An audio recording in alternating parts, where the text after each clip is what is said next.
There is a very specific kind of pain that doesn't scream. It doesn't slam doors. It doesn't throw accusations across the room.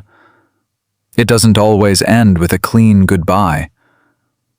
Sometimes it sounds like a phone that doesn't light up, a message left unread, a sudden coolness where warmth used to live. A person who once reached for you, now pulling their energy back so subtly, so quietly, that you start questioning whether it's even happening at all. And if you are an empath, that silence does not feel empty. It feels loud. It feels like your body is trapped in a room with an alarm only you can hear. You replay every word, every pause, every shift in tone. You scan the past for the exact moment things changed. You tell yourself you're just trying to understand, but what you're really doing is trying to stop the bleeding without admitting you've been cut. Because that's the torment of this connection. The empath feels everything. The avoidant feels too much, then disappears. And somewhere in the middle, love turns into confusion. You thought closeness would soften them. You thought your patience would make them feel safe. You thought if you stayed calm enough, loving enough, understanding enough, they would eventually stop running from what was real. But here is the brutal truth. Your love did not fail because it wasn't deep enough. It failed because you kept offering tenderness to someone who experiences closeness as pressure. That changes everything. Because now this is not just a love story. It is a nervous system collision. And if you do not understand that, you will keep turning their withdrawal into a verdict about your worth. You will think, if I were more beautiful, more healed, less emotional, less available, less intense, less needy, they would have stayed open. You will keep blaming your heart for someone else's alarm system. But the truth is harder than that, and strangely, kinder. They did not stop caring. They felt overwhelmed. That's the part most people never tell you, because it's easier to call avoidance cold than to understand what coldness is protecting. Avoidant people are not empty. They are defended. They are not untouched. They are overactivated in ways that don't look dramatic from the outside. What you call distance, their body may call relief. What you call intimacy, their nervous system may call danger. Not because you are dangerous, because closeness wakes up old survival patterns faster than logic can calm them down. This is why everything can feel beautiful one moment and unbearable the next. One deep conversation, one vulnerable night, one moment where the bond becomes unmistakably real, and suddenly they shift. Not always consciously, not always on purpose, but the body knows before the mind explains. The amygdala begins reading intimacy as exposure. Cortisol rises, their chest tightens, their thoughts get louder, colder, sharper. They start noticing flaws, limitations, reasons this won't work. Not because the connection disappeared, but because the threat response got there first. And while you are leaning in, trying to repair, trying to soothe, trying to reach them with more openness, they are trying to regulate by creating distance. You move toward, they move away. You interpret distance as a sign to try harder. They interpret your trying harder as more emotional demand. So the loop tightens. And this is where empaths get trapped. Because an empath does not just love the person, they love the potential. They love the hidden wound. They love the version beneath the defenses. They see the child behind the armor, and feel almost morally incapable of leaving because walking away feels like abandoning someone who was never properly held. But that instinct, as beautiful as it seems, is exactly what can destroy you. Because you are no longer relating to what is being given, you are relating to what you can sense underneath it. And sensing is not the same as receiving. Let that land. Just because you can feel their fear does not mean you are meant to absorb it.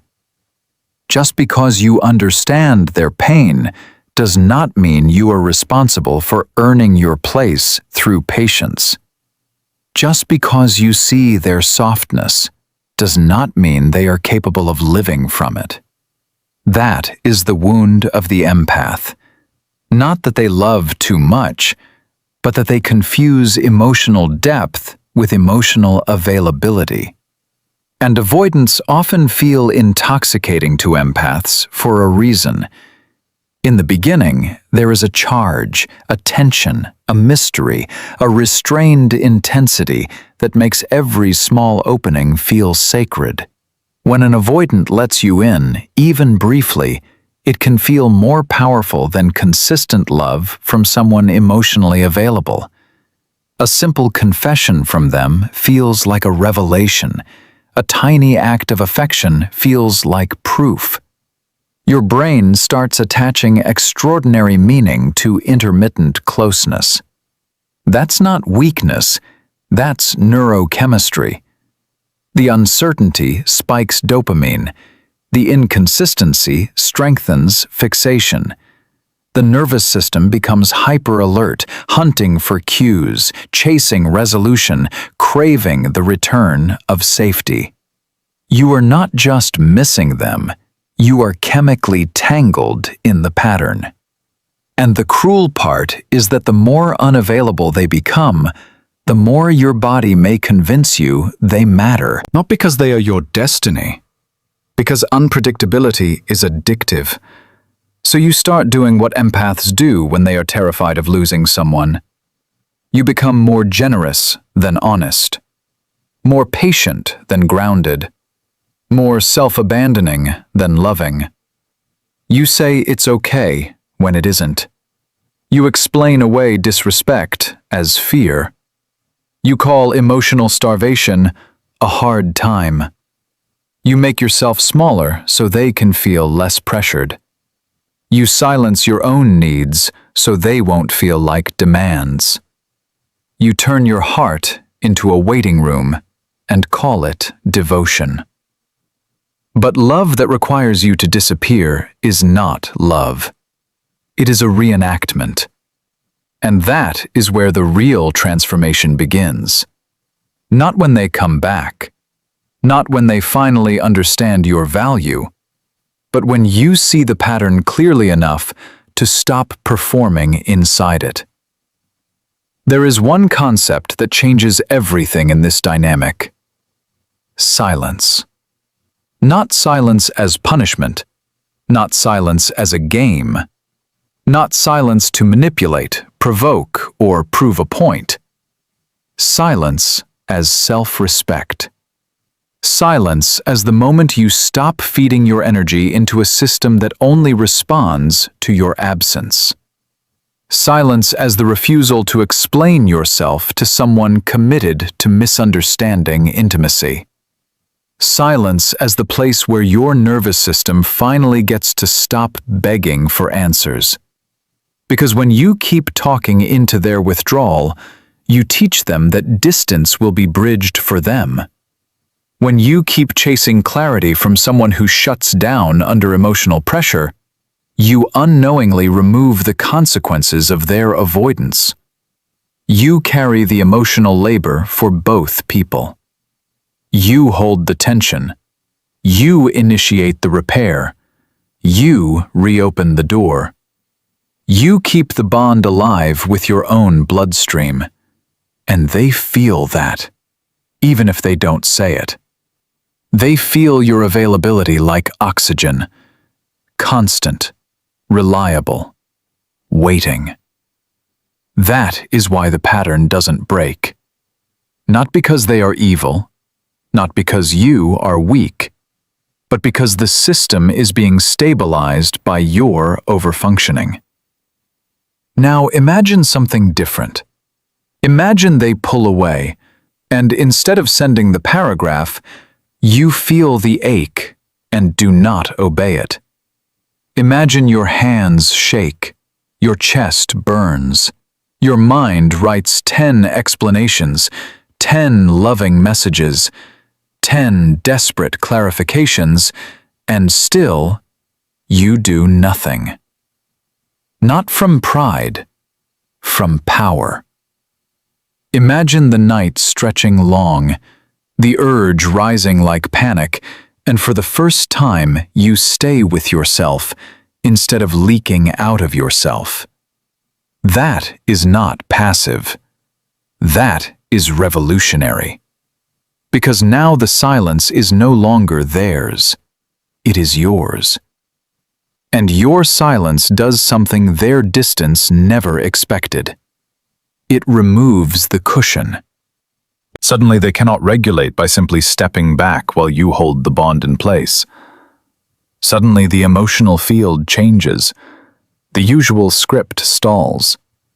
The background certainty of your presence begins to fade. The nervous system that once felt crowded now starts to feel the absence of your warmth. And this is where the power dynamic begins to flip. Quietly. Internally. At first it may be subtle, a thought while they're driving, a strange emptiness at the hour you usually text, a reflex to check their phone, an irritation they can't name, a memory that lands harder than expected. Because avoidants are often experts at suppressing emotion in real time.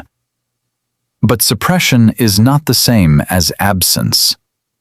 What they pushed away when you were close can return when you are gone. Your softness, your steadiness, your emotional depth, the way you saw them without forcing them to perform, the way your presence made them feel more human than they knew how to admit. Now, without your constant reaching, there is space for missing to begin. And missing is dangerous for the avoidant, because missing requires feeling. Feeling requires lowering defenses, and lowering defenses brings them face to face with the very thing they've spent years outrunning. Need. So they start circling. Maybe not dramatically, maybe not in the language you hoped for, maybe just a reaction to a story, a breadcrumb message, a check-in that sounds casual but isn't, a question that has no real purpose except to re-establish contact without admitting vulnerability. This is the part where most empaths lose themselves again, because the moment they reappear, your body floods with relief. Dopamine, hope, meaning. You tell yourself, "See, they do care. I knew it. I just needed to be patient." And maybe they do care. But caring is not the same as capacity. Please hear that. Someone can miss you and still not be able to love you well. Someone can feel drawn back to your energy and still repeat the same cycle. Someone can ache for your presence and still fear the responsibility of intimacy. That is why this next moment matters more than all the others. Because when they return, the old pattern will try to recruit you. It will whisper, "Be gentle. Don't say too much. Don't scare them. Take what you can get. At least they came back. Don't ruin it by needing clarity. Don't lose them now." But if you betray yourself at the door, you will rebuild the same prison with prettier lighting. And this is the warning. Do not confuse their reactivation with transformation. but not let their curiosity become your collapse. Do not let their longing seduce you back into emotional, unpaid labor. Do not mistake their reach for readiness. A person who returns is not always a person who has changed. Sometimes they are just uncomfortable with the emptiness your absence created. That is why your work is not to become harder, it is to become clearer. Clear about what your body feels when you are around them. Clear about the difference between chemistry and safety.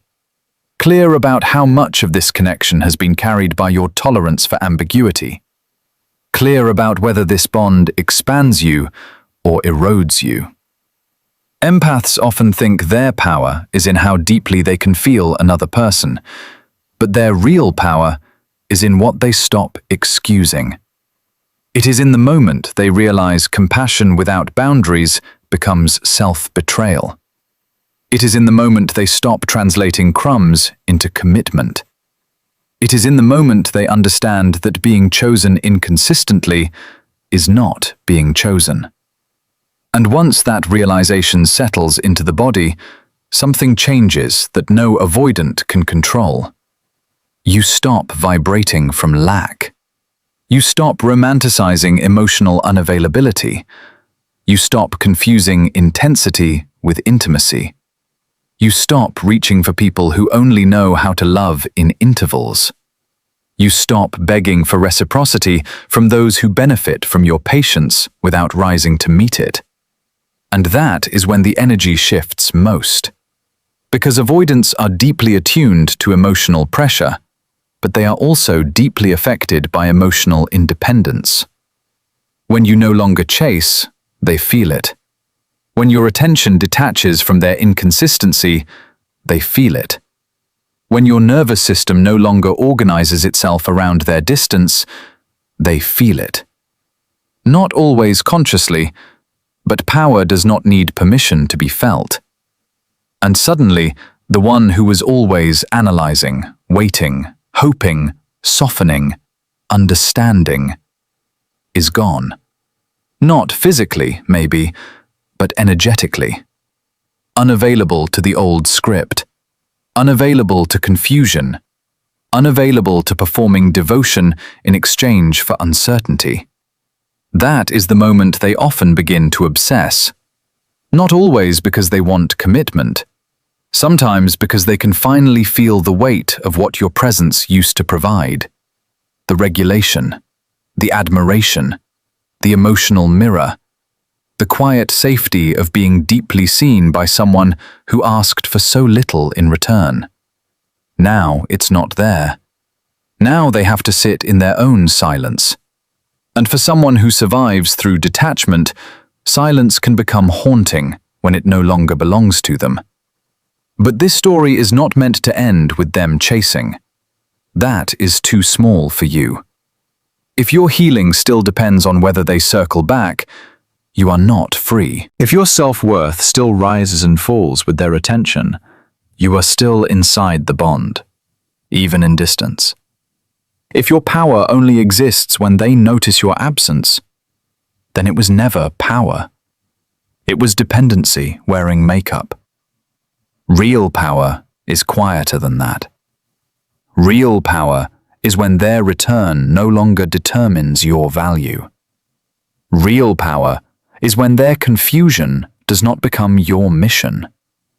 Real power is when you can love what you saw in them without abandoning what you know about them. Real power is when you stop asking, "How do I make them choose me?"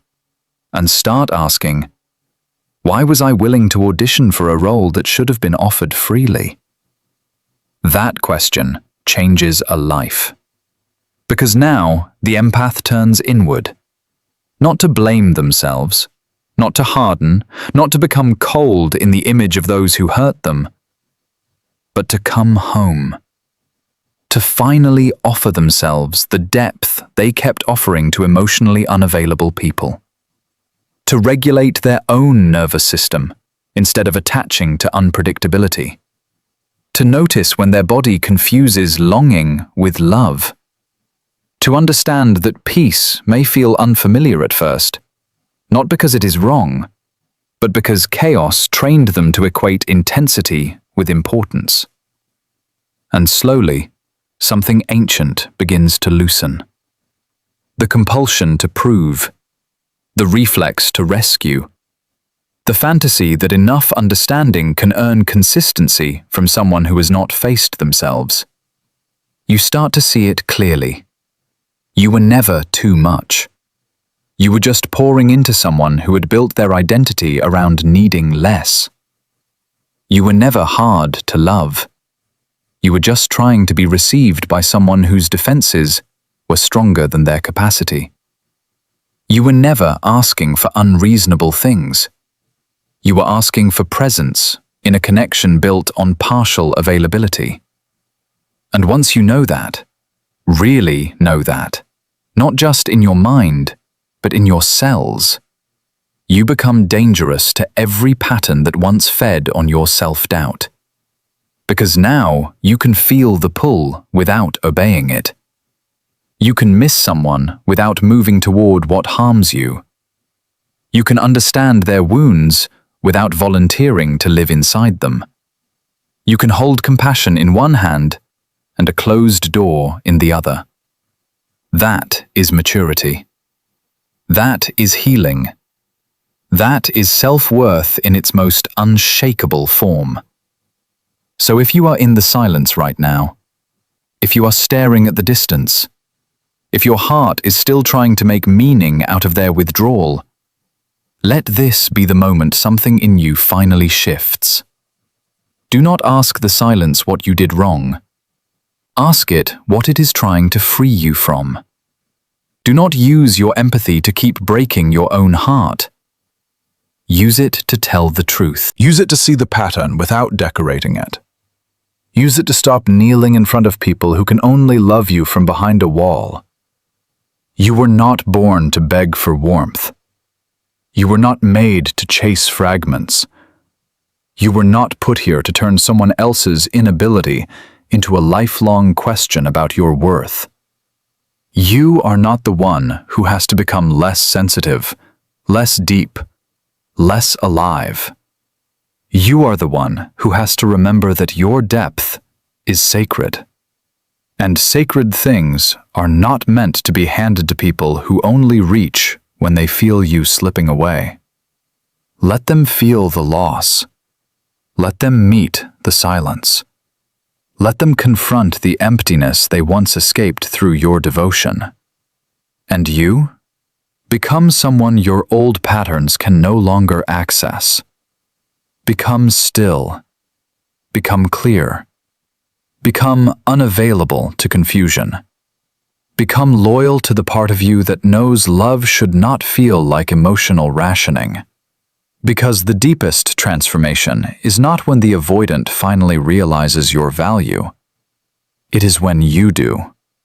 And from that moment on, whether they miss you, chase you, think about you, dream about you, or finally understand what they lost, becomes almost irrelevant.